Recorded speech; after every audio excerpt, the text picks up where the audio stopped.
વડોદરામાં સ્વતંત્રતા પર્વે ભવ્ય ઉજવણી નાયબ મુખ્યમંત્રી હર્ષ સંઘવીનું સંબોધન। વડોદરાના માંજલપુર સ્પોર્ટ્સ કોમ્પ્લેક્સ ખાતે 80મા સ્વતંત્રતા પર્વની રાજ્યકક્ષાની ભવ્ય ઉજવણી યોજાઈ। નાયબ મુખ્યમંત્રી હર્ષ સંઘવીએ ધ્વજવંદન કરી વિકાસ, સરદાર પટેલના યોગદાન અને ડ્રગ્સ વિરોધી લડાઈ અંગે મહત્વની વાતો કરી। વડોદરામાં નાયબ મુખ્યમંત્રી હર્ષ સંઘવીએ કહ્યું કે સરદાર પટેલે માત્ર 18 મહિનામાં 562 રજવાડાઓનું એકીકરણ કર્યું। વડોદરામાં પૂર નિવારણ માટે વિશ્વામિત્રી અને સૂર્યા નદી પર 13 ચેક ડેમ બનાવાયા છે। આદિવાસી વિદ્યાર્થીઓ માટે 3 નવા છાત્રાલયો બનાવવાની જાહેરાત કરાઈ। નાયબ મુખ્યમંત્રીએ સ્વચ્છતા જાળવવા અને વ્યસનથી દૂર રહેવા લોકોને શપથ લેવડાવ્યા। તેમણે ચેતવણી આપી કે ગુજરાત ડ્રગ્સ સામેની લડાઈ વધુ મજબૂત બનાવશે। પાકિસ્તાન તરફથી ડ્રગ્સ ઘુસાડવાના પ્રયાસોને નિષ્ફળ બનાવવા ગુજરાત પોલીસ સંપૂર્ણ સજ્જ હોવાનો દાવો કર્યો। સાથે જ સામાજિક સમરસતા અને દેશની પ્રગતિ માટે સૌને સાથે મળીને કામ કરવાની અપીલ કરી। ક્રાંતિકારીઓની શસ્ત્ર અને આર્થિક મદદ કરી નવસારીના મેડમ ભીખાઈજી કામાને આપણે ક્યારેય ભૂલી ના શકીએ।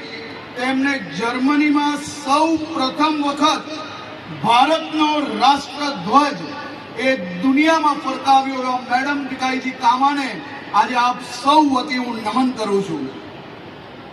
યુવાનોને બલિદાનમાં શહીદ વિનોદ કિનારીવાલાનું નામ આજે પણ અમર છે। આમ ક્રાંતિનો માર્ગ હોય, સત્યાગ્રહનો હોય કે પછી બંધારણનું ઘડતર હોય, ગુજરાતના આ તમામ નામી અનામી સપૂતોએ ભારત માતા માટે પોતાનું સર્વસ્વ બલિદાન આપ્યું છે। દેશના સ્વાતંત્ર્ય સંગ્રામમાં ઇતિહાસમાં ગુજરાતના 2 મહાન સપૂતોનું નામ સુવર્ણ અક્ષરે લખાયેલું છે। આ 2 વિરલ સપૂતો એટલે પૂજ્ય મહાત્મા ગાંધીજી અને સરદાર વલ્લભભાઈ પટેલ। આ બંને આઝાદીની લડાઈમાં વિઝનરી આગેવાનો હતા। તેમને આઝાદીની લડાઈને એક નવી અને ચોક્કસ દિશા આપી હતી। ગાંધીજીએ આઝાદીની લડાઈમાં સામાન્ય માણસની લડાઈ બનાવી। સરદાર વલ્લભભાઈ પટેલ પાસે આઝાદીનું વ્યવહારિક અને સંગઠનાત્મક વિઝન હતું।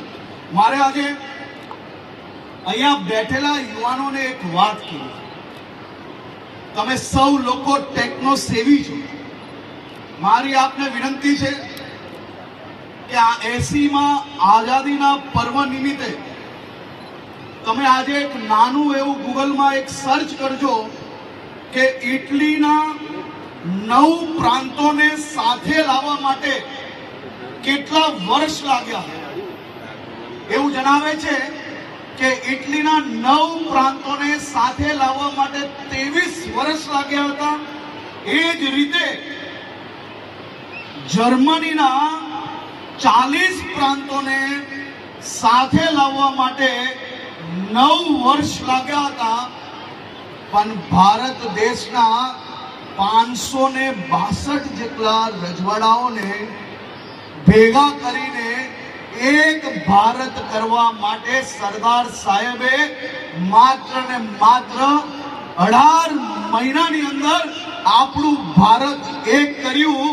જો આ એક ના થયું હોત ને તો આજે કાશ્મીર જવા માટે અહીંયા બેઠેલા સૌ યુવાનોએ પાસપોર્ટ પર વિઝા લગાડવો પડતે। રામ મંદિરના દર્શન કરવા જવા માટે તમારે લોકોએ વિઝા લેવા પડતે। સરદાર સાહેબે આ દેશને એક રાખવા માટે જે અદ્ભુત કાર્ય કર્યું છે તે આવનારી પેઢી દર પેઢી સુધી તમામ લોકો એમના હંમેશા આભારી રહેશે।